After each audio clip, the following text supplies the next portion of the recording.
दम केही छैन हेरी बस ठुलो आफ्नै सुरमा चलिरह्यो सुरु सुरु नेतादेखि जनताका कुरा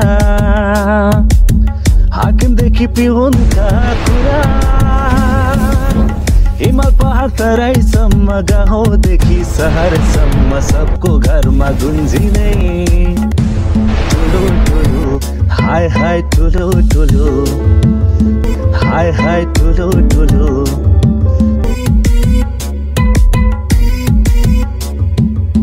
जिन्दगी आफ्नै सुरमा चलिरह्यो सुरु सुरु नेतादेखि जनताका कुरा हाकिमदेखि पिउनका कुरा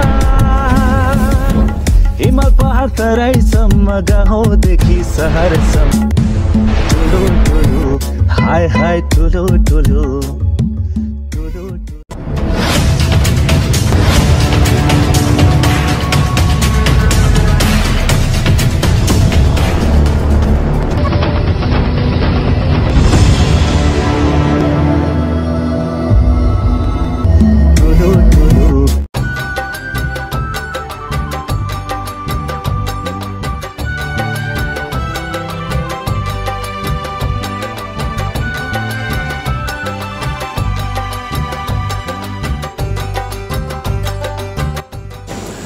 यति टाढाबाट आएर भर्खर भेट भएको थियो फेरि किन यति टाढा भएको होला के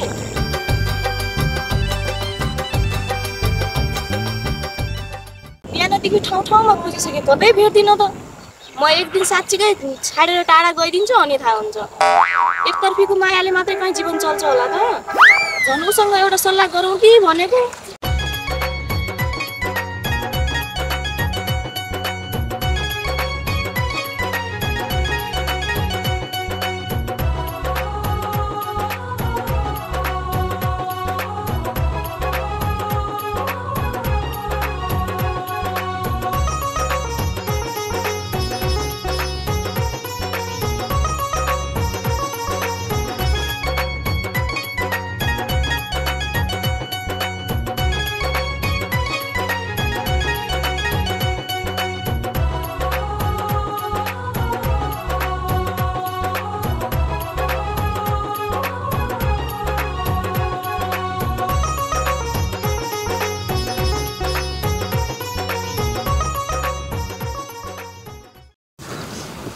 ओइ मिनु किन स्याड के भयो र के भयो भन न के भयो भन त अब खै यताउता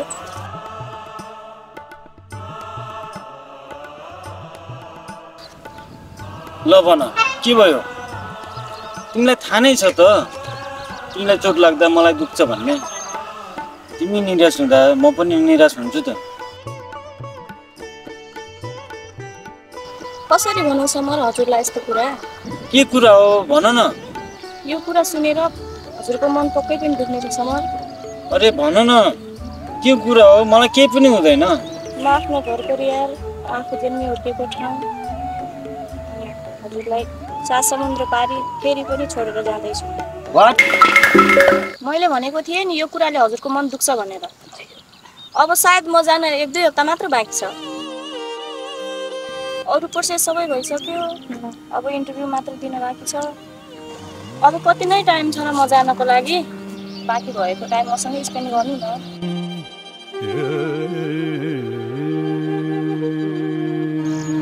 हाम्रो भाग्यमा छुट्टी नै लेखेको छ भने के नै गर्न सक्छौँ र म सधैँको लागि हजुरलाई छाडेर जान लागेकी होइन नि अनि हाम्रो अनलाइनमा बेला बेलामा कुरा पनि भइहाल्छ नि सँगै हुँदा पाएको साथले त मन मान्दैन भने झन् त्यति टाढादेखि पाएको साथले मन कहाँ मान्ला किन पिर गर्नुहुन्छ यदि हाम्रो भाग्यमा सँगै बस्न लेखेको छ भने इन्टरभ्यूमा त जे पनि हुन सक्छ नि यहाँ तिमीलाई के कमी भएको थियो र वहाँ जानलाई अनि पैसा कमाउनु परेन तिमीलाई यो गाउँ घर आफन्तहरू भन्दा पैसा ठुलो कहिलेदेखि लाग्नला पैसा त जीवनमा जति बेला पनि कमाउन सकिन्छ नि हाम्रो लागि एकपटक मात्र मिलेको बुवा आमा टाढा भयो भने फेरि पनि पाउन सक्छौ त माया।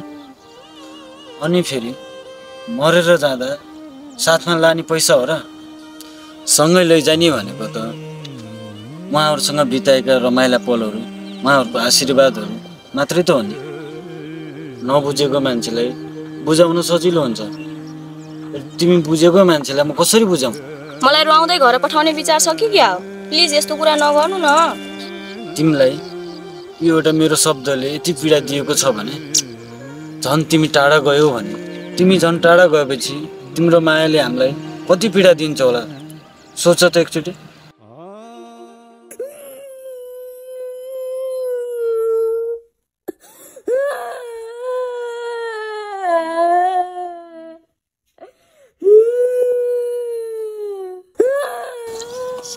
ओए किन रोको? यस्तो तनाव भएको बेलामा कुटेर पठाए जस्तो किन गरेको? अनि किन यस्तो कुरा गर्नुभएको त? तिमी पहिला चुप लाग न, तिमी रुने कुरा गर्दैन, अब म आफै रुने कुरा गर्छु।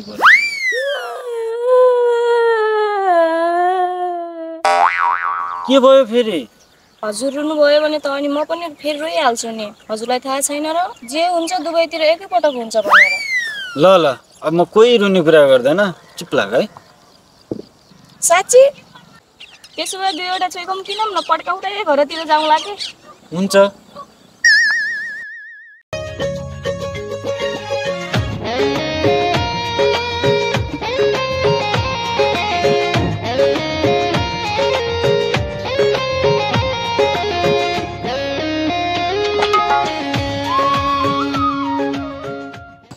हेलो,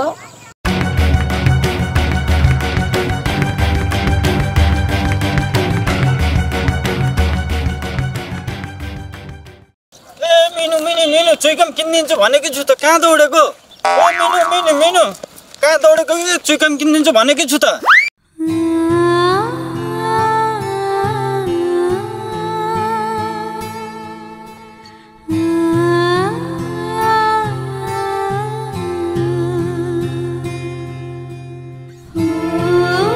यति हतारमा कता हिँड्नु भएको?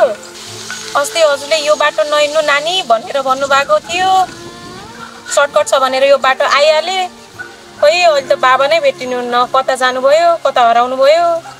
त्यो बाटोमा त चाडबाडको टाइममा भूत प्रेतहरू आत्माहरू भत्किरहेको हुन्छ, त्यही भएर हामी त्यो बाटो कहिले पनि हिँड्दैनौँ नानी। खै कहाँ जानुभयो छोरीठी दाई? हामीसँग हिँडेका थियौँ, एक्कासी गायब हुनुभयो। बचाउ बचाउ भन्ने आवाज मात्रै सुन्यौँ हामीले। त्यो बाटो हराएको मान्छेहरू भेटिनु भएको छैन, तै पनि जाऊ खोज। जाम न त पूजा, जाम भेटिँदैन भनेर नखोजिकन बस्नु।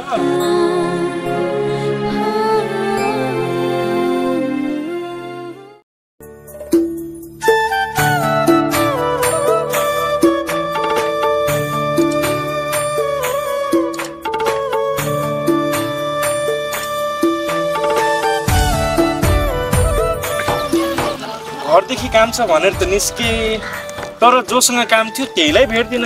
कहाँ गइसु त्यो प्रिया? उसको त नामै सुन्दा कति प्यारो लाग्छ। वाह प्रिया, शिवरात्रिको दिन भेटे जस्तो लाग्छ। खै हो कि होइन?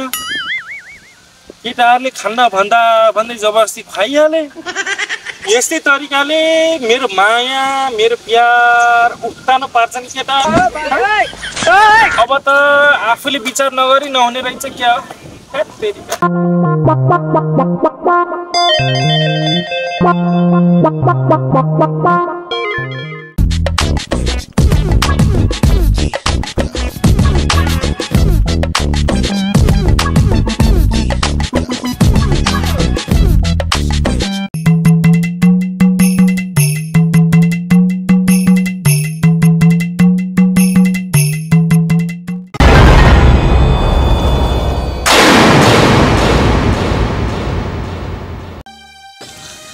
बाबाजी पर चौरमा रिठ्याङ्कलाई यादले काट लाग्नु भएको छ, जानु छिटो बचाउनु।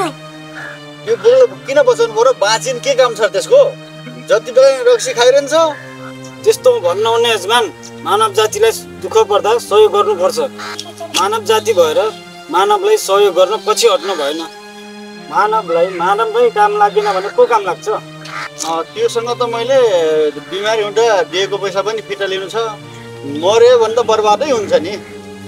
अब र त्यसको छोरा महेश पनि कता गयो कता थाहा छैन। अब त्यसको छोरीले कामले ल्याएको किन्छन् त्यत्रो पैसा। ल जाउँ जाउँ।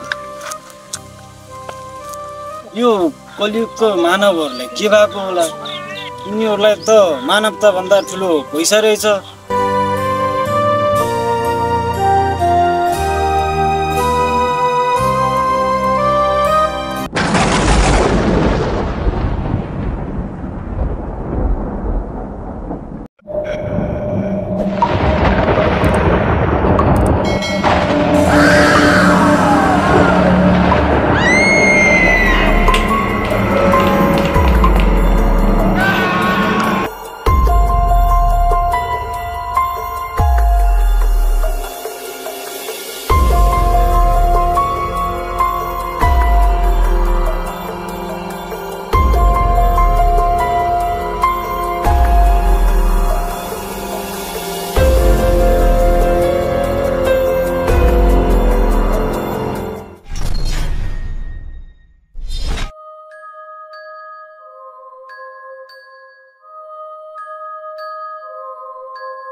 कसरी हुन्छ मेरो बाबालाई बताइदिनु पर्यो।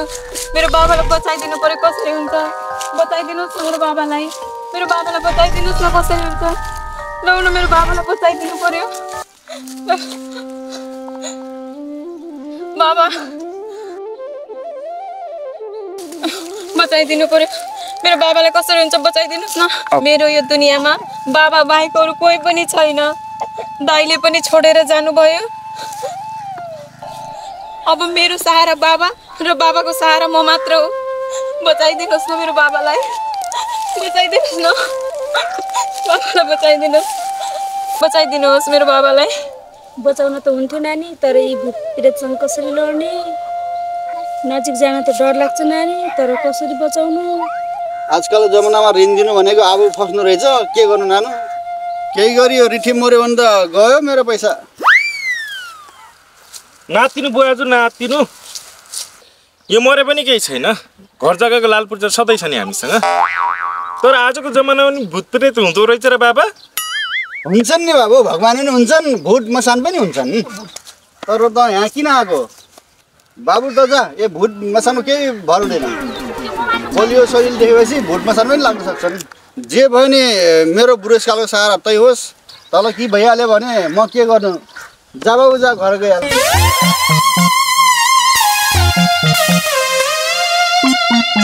परेको बेला कोही त काममा आउनुहोस्। कसैले त सहयोग गर्नुहोस्। समस्या हामीलाई मात्र होइन, सबैलाई आउँछ। समस्या पर्दा दुःख एउटै हुन्छ। सहयोग गरिदिनुहोस् बाबा। तपाईँ त बचाउनुहोस् मेरो बाबालाई। भूत प्रेत भगाउन आउँछ नि तपाईँलाई। तिमी नआत्यो, म के गर्छु। तर एकछिन पख। सब पछाडि पछाडि जानुहोस् तपाईँहरू। यो रेखाभन्दा अगाडि कोही नआउनुहोस्। पछाडि पछाडि जानुहोस्। पछाडि